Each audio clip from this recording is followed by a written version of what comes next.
All right. Evening, everyone. Please be seated. Hope everyone's having a nice boiling day here. In Texas, it's definitely boiling.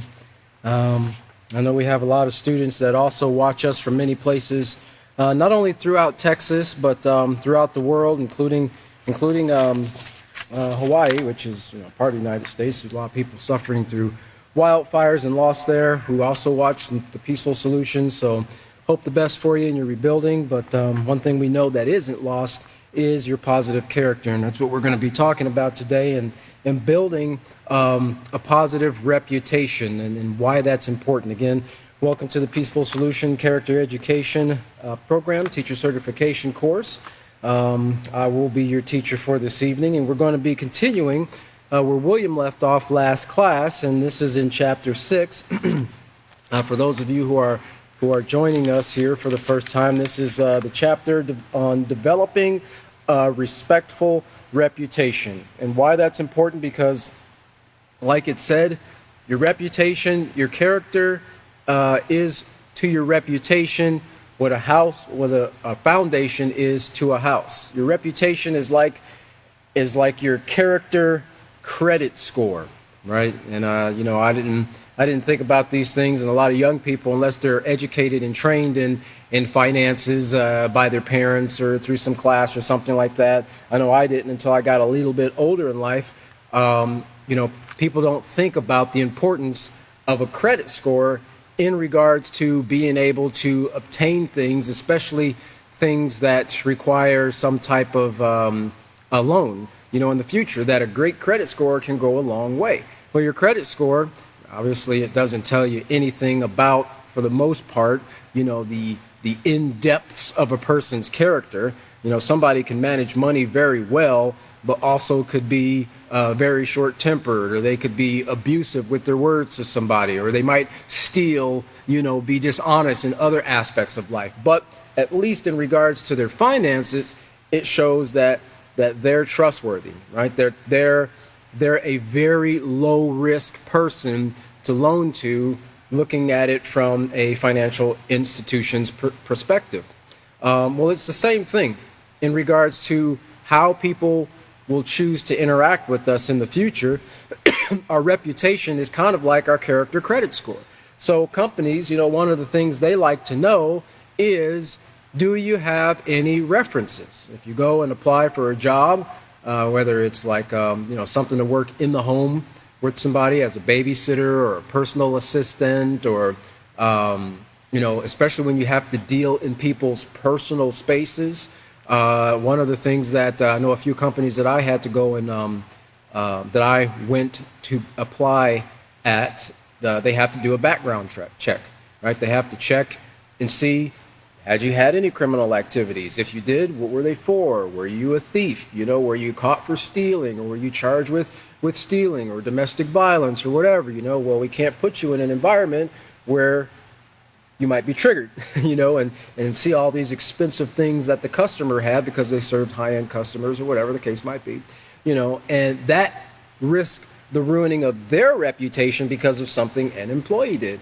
So companies want to know that. They want to know, well, what references do you have, right? When you put a resume together, that's a part of what's included with the resume. It shows your experience, and it also gives personal and mostly business references. And those references, when they check them out, can tell the company, well, what type of person this is.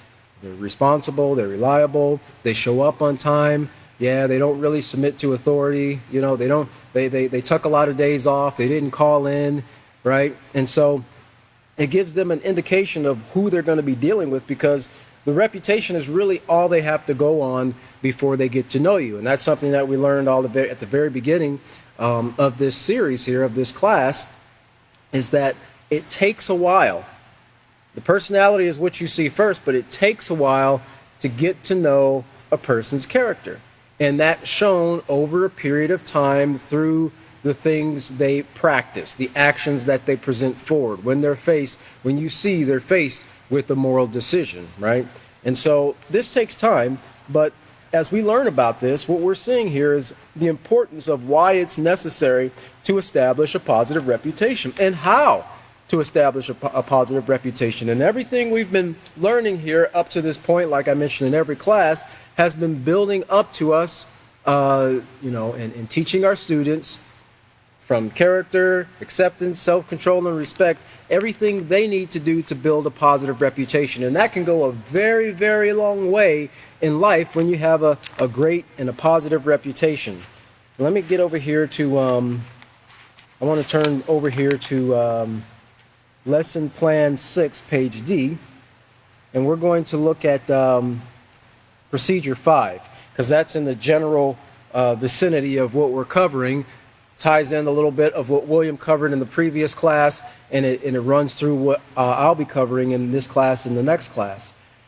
And it says, tell students that now that they have explored how negative behavior can destroy one's reputation, they will focus on how to develop and maintain a reputation that is respectful. Now again, in the Peaceful Solution, we reiterate the fact that the goal is in working to build a positive character, eliminate the negative, right? Accentuate the positive. But in order to eliminate the negative, we've got to know what it is. And so it's important as a teacher that you don't just skirt over these things. Now the focus isn't driving home the bad, but it's merely to point out and to place in the minds of our students, because there's many variations of immorality that takes place in a person's life.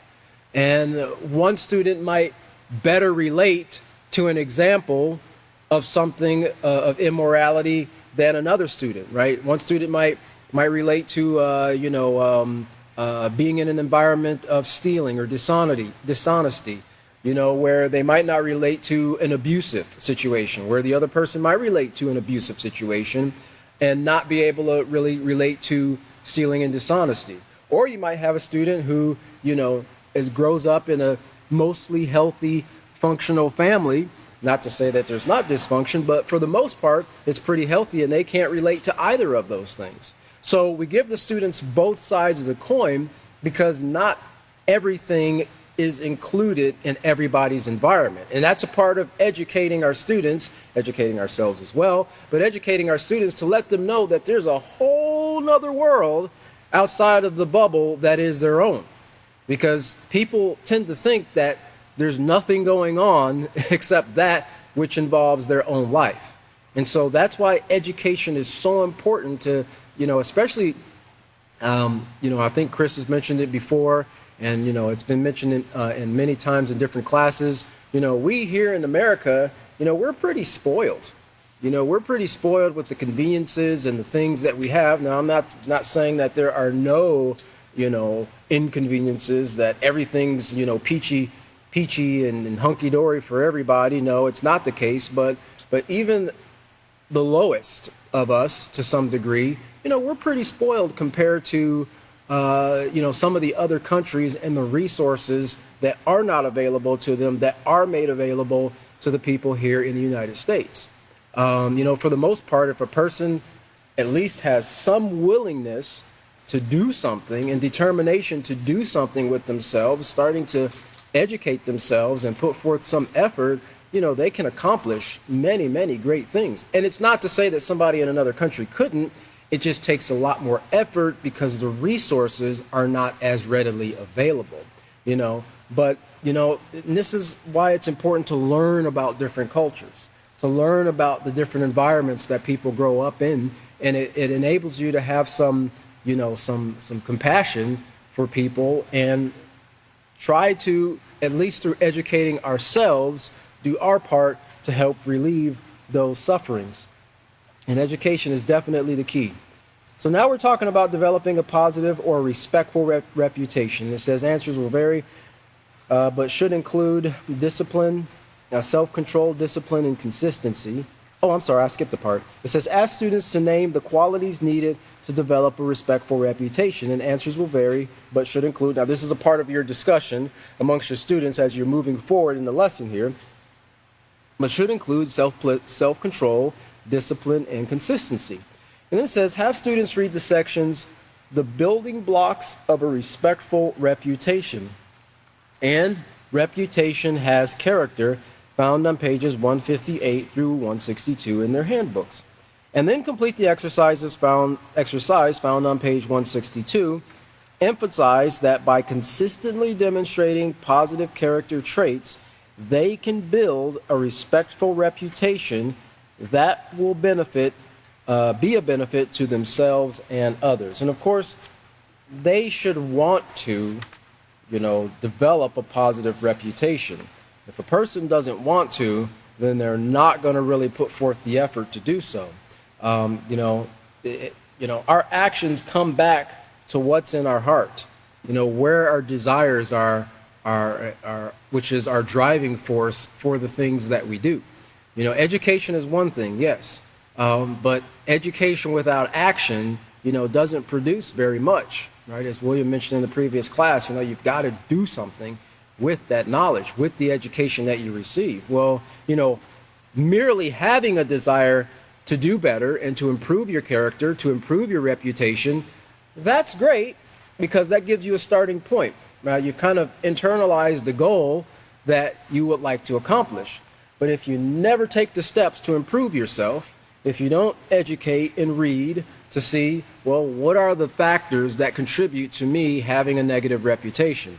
What are the factors that contribute to me building a negative character? What are the factors that contribute to me making wrong choices or engaging in immorality? Then if you don't know those things, you're never going to change. Or on the flip side, a person thinks, well, I'm about as great as they get right here. There ain't nothing better than me. The mindset that you're already perfect, that you already know everything there is to know. Someone said to me when they had asked a question, I recommended that they read one of the Peaceful Solution chapters to help them. I explained to them, but I said you could find more details in the steps needed to take to help you in overcoming this problem and developing this positive character. And they said, oh, I already read that. What else is there? Give me something else. And I'm thinking, okay, so you read it, but you don't understand it, right? Because the human mind retains only so much, right? We have to go back and read it over and over and over and over again. And you know what helps us to retain it and recall it faster? When we put it into practice immediately after we read it.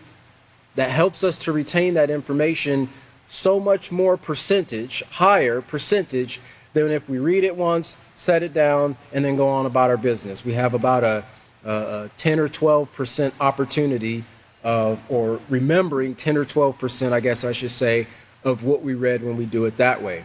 But it goes upwards of 90% what you retain when you put it into practice immediately after you've learned it, okay? And there's a lot of power in reading. There's a lot of power in writing down what you read and writing down what you want to accomplish. And I don't want to, jump the book here and some of the things we're going to be talking about. But we're going to be starting here on page 161 here under Reputation Has Character.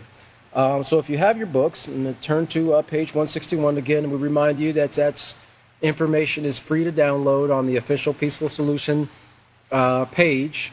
Very top there, it's pinned, I believe. You can go and download those books, and the Respect is the one that's currently up, and you can go and download that and the previous books as well, and you can follow right along, whether you do it online on your laptop. You can split screens nowadays on your laptop, and nowadays you can broadcast it to your television. And you can look at the book while you're watching the class at the same time, or print it off, or whatever you need to do. But technology has made learning so much easier now, than what it was, 20, 30, or 50 years ago. Now look at the very top page here. We're going to do a little review before we get into this, but I want to get into this information here at the very top. It says, your character, like I mentioned before, is to your reputation what a foundation is to a house. And, throughout Abilene, I spend a lot of time going to different job sites and so forth. And while I am out and about, I do tend to look at the condition of many of the houses. Abilene's kind of an interesting city because You do have some subdivisions that are kind of the suburb areas and that are predominantly nice houses. But outside of those newer subdivisions, you also have a combination of, $200,000 and $300,000 houses, and then five houses or six houses down the road, you've got a $20,000 house, right? And the majority of the older houses are put on what's called pier and beam. Now, irregardless of what type of, whether it's slab on grade, whether it's, pier and beam, whether it's post and whatever, that's still considered the foundation. That's the bottom part of the house. That is the determining factor of if everything's going to be straight, if everything's going to be level, if you're going to have walls and windows and doors that get stuck and get out of square later on in life. If that foundation is not level, and if it's going to be very difficult to make everything square. All right, I had the opportunity to go to a house. I had a contractor that called me last week to look at a house, and he said, "Man, I really need you to take a look at this because the concrete was kind of finished really bad." And so I walked in the house, and it kind of felt like I was walking on water, because the concrete was really, really bad. I don't know if it was, too dry or it got away from them, but it was really, really out of level. And you can see at the bottom plates, where the walls were framed up, some were pretty flat to the ground, some were a half an inch or 3/4 off the ground, right? And you saw spaces too where they had built the walls. They built the walls, which they normally do. They built the walls, and then they tilted them up, and then they hilted them to the concrete. And so you saw half inch or 3/4 inch spaces between the stud and the bottom plate, because the hilty drew the bottom plate down to the concrete, and it separated the wall stud from that plate, because the floor was just that much out of level. So you can see the problems that it can cause later on, right, if those things aren't addressed as the carpenters are building. Well, it's the same thing with our character. If we don't have a strong foundation to begin with, and then we try to do certain things later on in life, even in the decisions that we make, it's going to create problems later, right? It's going to create problems for us. It's going to create problems for other people, even in regards to just giving advice, right? If you don't have a foundation of a positive character and know how to differentiate between right and wrong, you might think you're doing great, but you could unintentionally give a person a bad advice and mislead them, guide them down a path that road that is very heavily traveled. Remember, in character unit, we want to go down the road that is less traveled. So understand that and drill that into the minds of your students. They want to have a positive reputation. They should want to develop a positive reputation, but the only way that they can do that is first and foremost develop a positive character, because that is the preceding factor in that reputation. So we see here, under the very first heading here, it says reputation has character, in addition to the 6 traits discussed in the previous section. All right, now William went over these 6 traits that was discussed in the previous section here. And let's see here. We're going to go back to page 138 here, because this is what they're referring to, the 6 traits that were covered in the previous section. And while you're turning there, I want you to keep this in mind here, if in fact for I think it's number 2 slide, just to refresh our memories on what character is. And you can find that, of course, in the this unit here, in respect. It's chapter 6, of course, page 147. And your reputation is simply your overall character, not as ween, as seen, not as ween, as seen or judged by others. The only thing we want to wean ourselves off is bad choices, we want to be weaned from that mother of immorality, because it's some mother. All right, so your overall character as seen or judged by others. All right, and you know what that made me think of? Your overall character as seen or judged by others. Now, we cover it in here. I'm going to give you a precursor here, a preview, but the next slide shows something else that's seen or judged by others. And that's actually from the character unit, chapter 1, page 18. What else is seen and judged by others is whether you're a person of integrity or not. Well, how do they know if you're a person of integrity. Because a person who has integrity internalizes positive character traits that can be clearly seen. Remember, seen and judged by others in your actions, how you conduct yourself, how you speak to other people. Are you a great listener? Do you jump to conclusions? Do you get the facts before making a decision? Do you show respect to authority? Do you show respect to your peers? Do you show respect to people who are under your authority? Are you responsible, and so forth? But it's seen in your actions and attitudes, which is simply how we think and feel about things. This is called integrity, and this is reflected in a person. This is something that can be seen by others along with your reputation, and we'll see how those go hand in hand as well.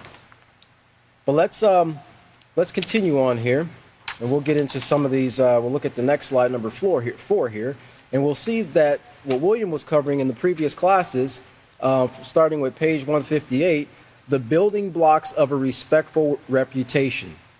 Developing a positive reputation, and then we see these 6 blocks here that were displayed: self-control, discipline, consistency, purpose, goals, education, and determination. Of course, they're not in any particular order here as it's written, but you know, every block is important to building a respectful reputation. In other words, if you take out consistency, you're going to have a weakness in your foundation, right? If you take out education, how are you even going to know what to and how to build, right?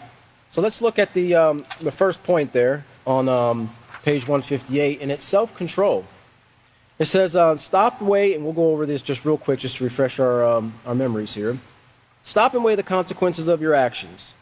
Think about that. Stop and weigh the consequences of your actions. Now, when you think about weighing something, you think about using what type of device? A scale, right? And a scale has to be calibrated. It has to be calibrated so that it can give you the proper measurement, right? It's just, the scale is just a measuring device.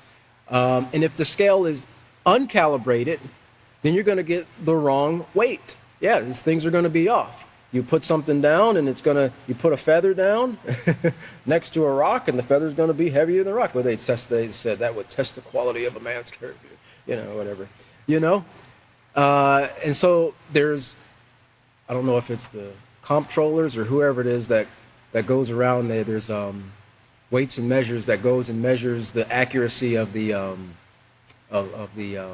fuel pumps. The fuel pumps. If you ever go to get gas, you'll see there's usually a sticker that's placed on the opening of the fuel pump, and it shows that the state representative or whoever it is, they've gone out and they've checked and made sure that this fuel pump dispenses the appropriate amount of fuel, right? It's nothing like squeezing the fuel pump and it already is $1 and you haven't even gotten an ounce in your tank yet, right? That shows you something's a little bit off, so that when you get to a fuel's $2.50, oh, we're dreaming now. A fuel is $4 a gallon, and you squeeze a gallon in your tank, right? It should measure $4. Not $4.01, not $3.99. Of course, nobody ever complains when it's under measured. I ended up pumping a whole tank of fuel, right? It's like the guy that said, somebody was telling, I think it was the author one time at a seminar, he said the one guy got a paycheck and he was overpaid by like $100 in his check, Well, the next week he came in and he was underpaid by $100. And so he took it to the human resources and said, hey, you guys underpaid me $100. And they said, well, you didn't say anything when we overpaid you $100. And he says, yeah, I can understand one mistake, but 2 mistakes, so people don't complain when they get more for less. It's when they're shorted. But that, which we're going to get into, that ties into the character trait of honesty. The honest people, and I've seen many people in the Peaceful Solution working with them and hearing from them and so forth, simply getting too much change back, or walking out of the store and realizing, oh no, this was on the bottom of my cart. They don't go, oh well, it's their loss. They should have paid more attention. If they were up on their A game, then I wouldn't have got this free case of soda or free case of water. No, they take it back in there, right? And they pay for it. Why?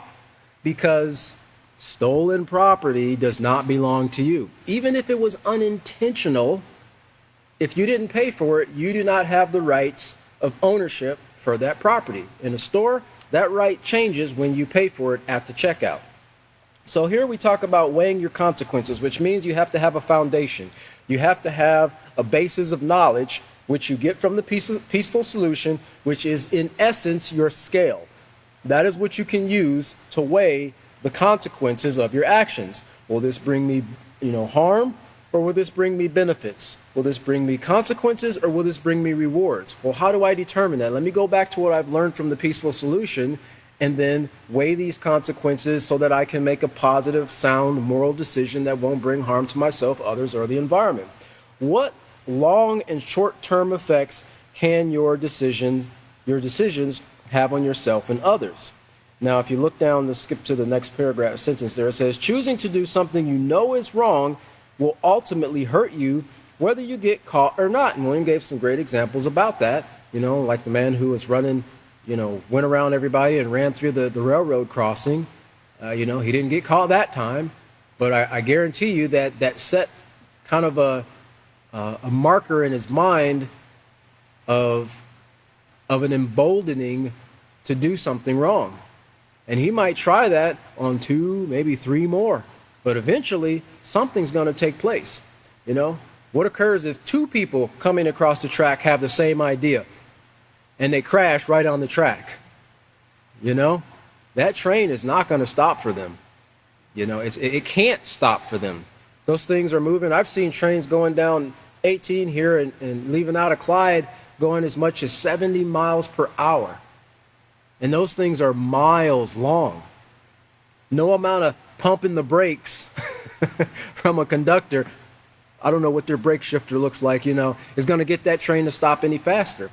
People say play stupid games, you win stupid rewards, prizes. Well, we're telling you, stop and think. Don't make impulsive choices, because every action has a reaction. Every choice has a reward or a consequence. And you're going to be responsible for the choices that you make. So make the right ones, make the positive ones. Keep in mind that once you have experienced something, it stays in your mind. Now, my next slide, number 5 there, kind of drives that point home. And this is an article I saw from a study, slide number 5 there, and it's about the power of your subconscious mind. Because remember, we just read here, once you experience something, it stays in your mind. It never goes away. In fact, you can even try to suppress it consciously, but it is stored away permanently in your subconscious mind and can lead to a trigger, be a response to a trigger of something later on in life that will lead to an action coming forth from you. But this is the power of your subconscious mind. Now, we've talked about the subconscious mind in many parts of the lessons here of the peaceful solution. It says that in regards to the subconscious mind, it is capable of storing information from the time you were born. From the very time you were born. Your subconscious mind has the ability and capacity. Now, this is common to every man, every human, I should say, not only just men, but women too, on the face of the earth. Even somebody who has maybe a mental handicap, they still have a subconscious mind that remembers these things. In fact, if you've looked at scientific studies and research, some people who have certain mental handicaps in certain areas have mental strengths in other areas, like they have photographic memories, or they can recall something that they've heard just one time, right, in great detail, word for word, right? They're extremely gifted in math or physics or something else, but they have this handicap in this other area. But their subconscious mind is still there, functioning and recording and recalling information as needed, in the person's mind. But it says here, your subconscious mind has the ability and capacity to hold and remember every bit of information it has received in a lifetime. It can process 1 trillion. Now, 1 trillion with a T, not a B, not an M, but 1 trillion, which is a million billions, I think it is. A million billions, 1 million billion. You know, I like to see that in my bank account. But 1 trillion megabytes of information. I think that's supposed to be per second, not pre-second. I just copied this, but it's supposed to be per second, and has a memory volume of 1 million gigabytes or more. And really the volume of the subconscious mind, they have never been able to max it out where now you need an external hard mind. You know, an external hard drive, because your mind is just so full. It just can't take any other information. I'm going to have to delete some files in order to remember more things. No, your subconscious mind can just keep storing and storing and storing and storing and storing. You know what? And you never feel the pressure of your brain getting bigger, because we're talking something on a nanocellular level, right? This is the great power of our minds. And we sometimes forget the potential that we have, and if we would just use it to our benefit, you know, we can grow and become some of the most beneficial people on the face of the earth in helping society to become a better place. Look on 159 there at the very top, the last paragraph. It says, practice self-control by stopping and weighing the consequences of your actions, and then make a choice that upholds the rules and respects, the rules of respect towards yourself and others, right? Upholding the rules is the main key there, because that, of course, shows morality coming forth from the individual. And then the next point there is this purpose and goals. It says, studies show that people who have positive goals are less likely to take risks that could affect their futures.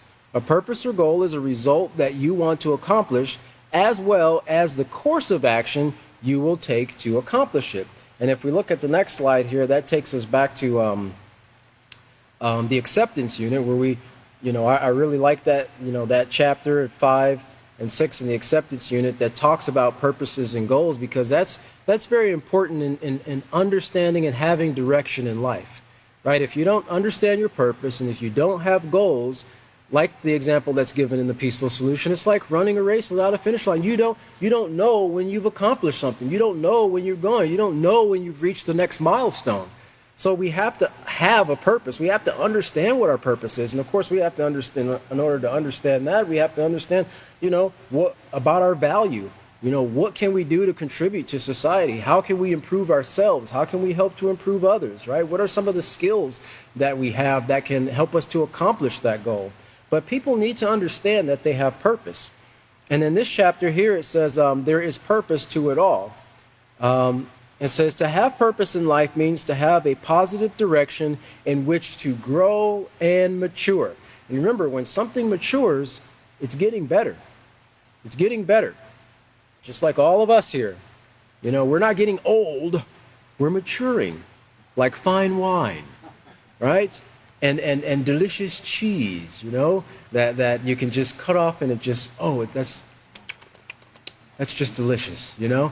So we're getting better with age. We're supposed to get better with age. Why? Because we're supposed to be gaining more knowledge and wisdom, putting that knowledge into practice to be a benefit to others, and coupling that with the experiences that we've learned over the years. Sometimes experiencing the things that we're not supposed to do, and hopefully learning from those bad choices or mistakes, right? Learning from them now, not letting that be the focus, but accentuating what we need to do to not make those mistakes again in the future. And this, you know, creates an environment of the developing of wisdom within the person, where they can be one of these trusted authorities that the Peaceful Solution talks about. When a person's having a problem, go to a trusted authority and explain to them, you know, that you're having this problem or you're experiencing this issue with another person. You know, what should I do? Well, they should be able to come to their teacher or their parent or their counselor who has been trained in the Peaceful Solution and who has become wise and knowledgeable in the words that are written in here, not only because they've read them, but because we've also practiced them. Now we can guide them in a positive direction and help them to see what their purpose is and how they can grow and mature in a particular way in life. Knowing your purpose helps you to know what you want to do with your life. Sadly, a lot of young people don't know what they want to do with their life. And that, to some degree, is understandable, right? They don't have many experiences in life. You know, most young people well, really young people, about the farthest they get is they want to be a garbage man or an astronaut or a fireman or, something cool like that, well, I don't know. Nowadays they want to be YouTubers or TikTokers or whatever it is, I don't know what's going to occur when the EMP knocks the power out. I guess everybody's out of a job, But there's greater things than that, Every YouTuber or TikToker's got to eat. That means we got to have farmers. We got to have somebody to grow our food, harvest our food, distribute our food, sell our food. Oh, every YouTuber and TikToker's got to have a place to live. They got to have some fancy place to show everybody how much money they're making. That means there's got to be carpenters and roofers and concrete professionals and, marble tile makers and things of that nature. So all these other things are not, diminished. It is in their minds because they don't think that they need to do that. But those skills and trades are essential, for life to continue on. And some people, they have excellent skills in some of those things, in farming or building or welding, and some of these different trades. And they can, they can actually use those skills to help improve lives for other people. So it says here, how can you tell to see if there is purpose in someone's life? Look to see if they are motivated and determined to accomplish things. People with purpose strive to learn all that they can about a particular subject so they can know how to proceed. Of course, this requires education and so forth. Now, that's one aspect of that. And then you have goals there on our next slide there. And I wanted to just give you this. This is from the acceptance unit, page 118, chapter 6. And it says, put your goals in writing. This shows that you are more committed to success. By putting your goals in writing, it actually shows you're more committed to success than somebody who just talks about it, right? Because when you put your goals in writing, you know what you actually start the process of doing? You start the process of making a thought into something that's real. It's tangible. It's actually written there on the paper with your own hand. You can see it. You're writing it. You're using your brain to write a thought down, and you're seeing it with your eyes, and it's going back into your brain. Give it another triple whammy and actually say it, speak it out loud as you're writing it. You would not believe the tremendous effect that can have on you accomplishing a goal. Now, I'm not saying it's some type of magical, mystical thing. No, it's working with how your brain works and the action and the desire of accomplishing something. When you get all these things lined up together, it makes it more likely for you to achieve that goal than just whimsically saying, oh yeah, I'd like to eventually stop stealing. Eventually I'm going to become patient. One of these days I'm not going to yell at people when they make me angry. No, when you write these things down, you actually start the process of making it. Your subconscious mind looks at it as something that's real, right? Because remember, your subconscious mind doesn't differentiate between something that's real and imagined. And it starts the process of bringing it about in your life, helping you to accomplish those things, including helping you to recall information that you've already read and stored in your mind in the peaceful solution. Now, the next slide here is some tips for writing your goals down, or the benefits writing your goals down has. 1, 2, 3, 4, 5, 6. I think it's 7 or so tips here. It says, 1, it increases your motivation to achieve them. It also improves your recall of the goals, that is, when you write them down. It concentrates your efforts on the goals and makes your dreams concrete, right? It makes it concrete. Like I said, it's written there on the paper. Didn't say make your dreams come true. It's not Disney World, right? But it actually makes them concrete. So it gives you something tangible that you can actually pick up and read on several times a day, and it reminds you, like it says, it improves your memory to recall these things. Yes, I'm going to be patient, right? I'm going to show up on time to work, which means I'm going to get up early, or do whatever you need to do to accomplish a particular goal. It helps you tap the full potential of your brain. Now, you can go back and do research and study on that. There is tons and tons. Science already knows, like I just read to you, the power of your subconscious mind and how there are things you can do to train, actually train your subconscious mind to help you to quickly accomplish certain goals, right? Not that you can tap into it and just pull things out, but the two work together, and you can actually put things in the train because your subconscious mind is like a memory bank. It just sees and it goes, well, this information's been put in here, so this must be what we have to do. It doesn't go, well, this is negative information that's put in here. I don't want to do that. No, you have to do that consciously. Subconscious mind just go, well, it's stored. This guy, when someone got upset, I saw that he karate chopped, and I had this excitement in my heart. I recognized this excitement in my heart, when this karate chop took place. So that must be how I've got to respond when that same scenario arises. That fight or flight, right? Fight or flight is also to some degree a trained response. Many people who are firefighters and medical professionals and people who are in the security field, they also get into that fight or fight response, except theirs is not with fists. That fight is the going into their training that they've had. Everybody else is running from the danger, and they're running towards it. Why? Because they've been trained. So if we train our minds to respond in a positive and respectful manner, no matter what takes place, we're going to run toward the direction to bring about a peaceful solution. Right? We won't contribute or add fuel to the fire. The last 2 points there, it says, when you write your goals down, it makes you 42% more likely to achieve your goals. Now think of those odds. 42% more likely than if you don't write them down. Something as simple as writing them down. And don't worry about your handwriting. Your subconscious mind doesn't care. It knows exactly what you're writing, okay? Some of us have, I think it would be an insult to the chicken to call it chicken scratch, But it doesn't matter. Just the act of writing it down reaffirms it and strengthens it in your mind. And of course, it says success leaves clues. And that's what we do for ourselves when we write these things down.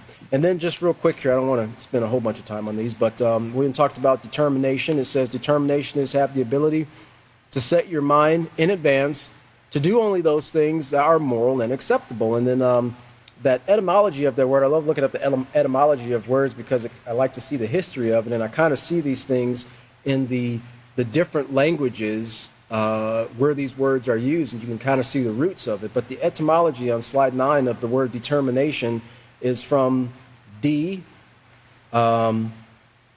which means off, and terminare, which means to mark the end or boundary. It's from terminus, or an end or a limit. So it's, marking off the end or marking the boundary. That word D also, I didn't get into all the definitions, but it also means completing, right? So when you're determined to complete something. And like William said, it's not necessarily, climbing a mountain, but as the example that was taking place when the rain was going on, right? Determining to get that information to the class. And like we said here, our goal is to build a positive character and thereby building a positive reputation or a respectful reputation. And that takes time. That takes effort. Even through the setbacks and the curveballs and the pitfalls and the difficulties that might come up, with that determination, you still continue to push forward to accomplish that goal. You see how all these things tie together? And lastly, it says a part of that definition of determination is to find as the solution of a problem, right? Being determined to find a solution to a problem. And then it says here, on back to page 159, education. Of course, we know that in the middle there, it says educated people are willing to test and prove all things for themselves. And on page 160, consistency and discipline. Consistency means making a diligent effort to always make the same positive moral choices regardless of the situation you're in. And discipline is the ability to control thoughts and actions in order to establish a pattern of behavior. And a pattern is what we have to build for ourselves in our minds in order for something to become a habit, in order for it to become a regular part of our decision-making process, about how we think about things. We actually have to train our minds to get into a pattern of thinking. And once we establish a positive, helpful, peaceful, respectful way of thinking, then we look at problems an entirely different way, right? When a person hasn't been trained in these lessons that you're being trained in, that we're being trained in, that you're going to teach your students in the in the peaceful solution, for the most part, a lot of people are pessimistic. They also have a retaliatory, unmerciful mindset when things go wrong or they're wronged. And you start seeing this pattern of thinking shift the more you are educated in positive character development, because now you're taking into consideration why a person might behave in this way or that way. And you know the contributing factors to it because you now see how you once behaved or thought in a particular way, and how you were able to change once you were educated and given the space to make those changes within your life. So you look at people, even those who do you wrong, with a lot more patience and consideration. All right, it's not just this, well, just this person needs to lock them away and throw away the key. And that's the solution to many people, that many people have in their minds. Just lock them away, throw away the key. Really, they need to educate them. And sadly, today, more effort and time and resources is put in determining the gender of a person more than helping a person determine whether they have a positive or negative character and how to eliminate the negative one and develop a positive one. If we would put more time and effort in that, people would be less confused and more confident in knowing the difference between what's right and wrong, moral and immoral. So here, back to page 161 here, it says, reputation has character. So we just covered those 6 traits there that was discussed in the previous section. In addition to those things, a respectful reputation is a combination of many other character traits that, when practiced on a consistent basis, notice here, it actually marks you as a person of integrity. Remember what we were just saying there?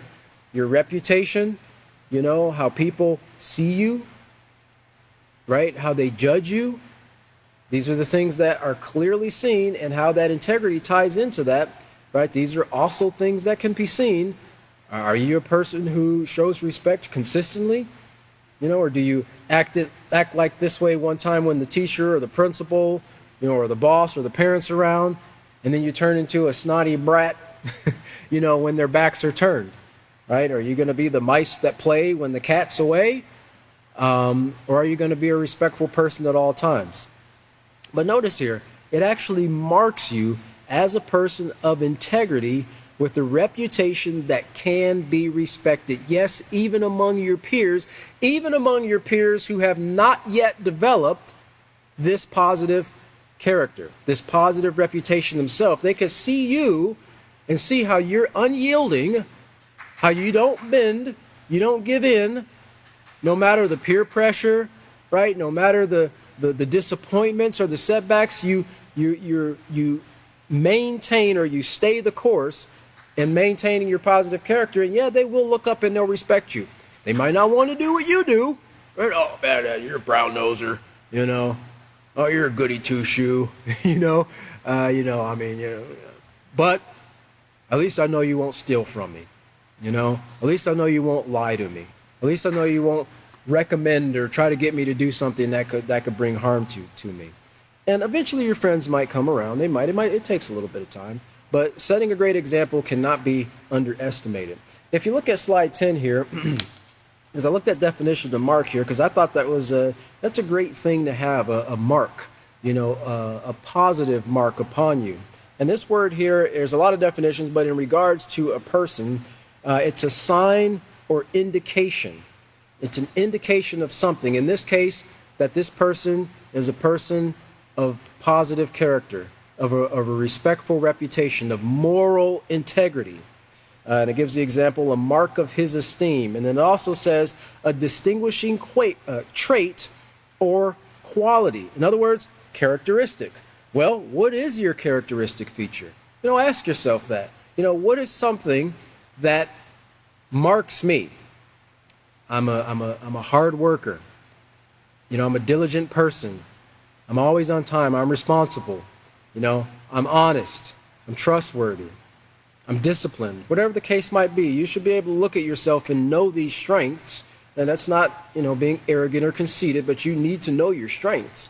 but you also need to know your weaknesses too, so that you can work on improving those weaknesses and turning those into strengths. An example there is the marks of an educated person. Well, the marks of an educated person, is one who is working towards building a positive character. And let's look down there towards honesty,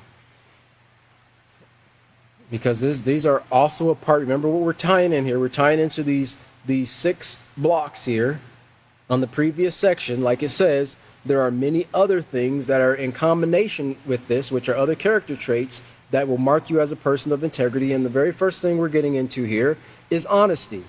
One important character trait that helps to build a respectful reputation is honesty. There are many ways you can be honest. Did you know that you demonstrate honesty when you ask permission to borrow or even touch another person's belongings? By asking permission of the owner, you respect that individual's right to make decisions about things he owns. Now, as a teacher, this would be the perfect opportunity to go back and refresh. We don't have much time today. We might get back into it a little bit next class. But this would be the perfect opportunity to go back and refresh in the minds of your students what they covered in the character unit in Chapter 1 in regards to the 3 categories of morality: behavior and attitude towards possessions and property. Because this is what we're covering here in this particular section about borrowing or touching another person's belongings. Because you got 2 pages there on pages 10 and 11 that show, under what's yours is yours and what's mine is mine, how to honor or respect those rights of ownership. And it breaks it down in showing how, when you own something, it simply means it belongs to you.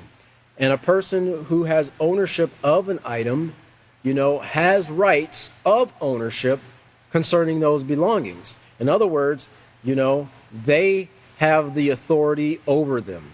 They can say who can use them, when they can use them, and how those things are to be used. They also have the rights to be able to enjoy their belongings without fear of them being taken or destroyed. That's actually a right that a person has. And people don't think about this, but this is a part of the internal thing that a person might experience. I think probably most of us to some degree have had something stolen from us. But when you take a person's belongings, you're not just taking that person's physical thing. You're actually stealing that person's rights, and you're stealing the joy and the safety, the peace of mind that they should have to be able to freely enjoy and use those things, as they see fit. But when they're stolen from them, it's gone. So you've taken that belonging, that physical item, but you've also taken something away from them, out of their mind and out of their heart. A peace of mind. People who have been stolen from, especially when people break into your house and steal something, because your home is supposed to be like your sanctuary, your safe place. You think about it, when you're even in the game of baseball, you hit all 3 bases and you're safe when you're at home. Back in the days when we played tag with each other, we were safe if we were on home base. So home is supposed to be a place where you can go and you can have comfort and peace of mind. If you're having problems, you can unwind, you can talk to your parents or feel that comfort of being loved and respected and cared for at home. But when someone breaks into your home, they trespass into your home and then take things that belong to you, personal items, it's like you've been violated. And that's how it's described. It's like a violation of your personal space. It's so highly regarded that in many cases, law enforcement can't even enter a person's home unless they're granted certain permissions from the courts. That's how highly regarded a person's home is. But by asking permission of the owner, so we're talking about respecting people's belongings by asking before you take or even touch, borrow or even touch another person's belongings. And when we ask permission of the owner, notice here, you show respect you respect that individual's rights to make decisions about the things he or she owns. And like I said, that would be a perfect time to go back to pages 10 and 11, in case you might have a new student or something like that, or they might kind of have forgotten about rights and what those things mean. And just refresh your students' mind. It doesn't take that long to go back through and read that. We won't do that today for time's sake. But help them to understand that, yes, you have rights. No one can just come and take your belongings. Now, people do, but just because they do doesn't mean it's right. And it doesn't mean it's right for you to go and take their belongings because they took yours. Because now we're getting into retaliation. And we're going contrary to what we learned at the very beginning of every single lesson, every single book. 2 wrongs don't make a right. Right? There's a solution, as William said in the previous class, to every problem. We just have to find the solution and then be willing and able to put it into practice in order to bring a peaceful solution. Sometimes we might just have to be wronged in that situation, right? And you might think, well, I lost. No, you didn't lose, right? Something physical might have been taken, but that can be replaced. To some degree, those things can be replaced. But a positive character, man, it can take a really long time to replace that. Because and many times I've seen this occur, and I think many of us have probably seen it, especially in school or among young people, right? One student will do something or take something to agitate another student, and then the other student will retaliate against that student, but the teacher didn't see what the first person did. They only see what the second person did. So the one who retaliated is the one who gets the consequences.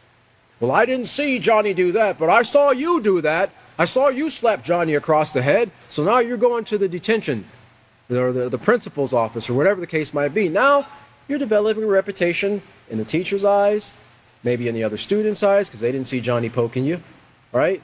In the principal, the guidance counselor's eyes, right? Because you retaliated. So one of the things that we have to encourage our students, because it can be very challenging, like remember, responding to disrespect, as we learned in the previous chapter, is not the easiest thing to do, but yes, it is the right thing to do. Resist the urge to retaliate. Maintain your reputation, maintain your integrity, maintain your positive character, and that'll go a very long way for you. And so it says here, by asking permission of the owner, you respect that individual's right to make decisions about the things he owns. And so I think what we're going to do is stop right there, and we'll pick up next class as we continue with this character trait of honesty, because we have a lot more to cover and bring out about that before we get to responsibility here, which is to follow. We'll pick up on page 161 next class, and our next class is going to be this upcoming Wednesday, August 16th, 5:30 Central Standard Time, p.m., of course. We look forward to seeing you. And we hope that you have a wonderful evening. We'll talk to you all later.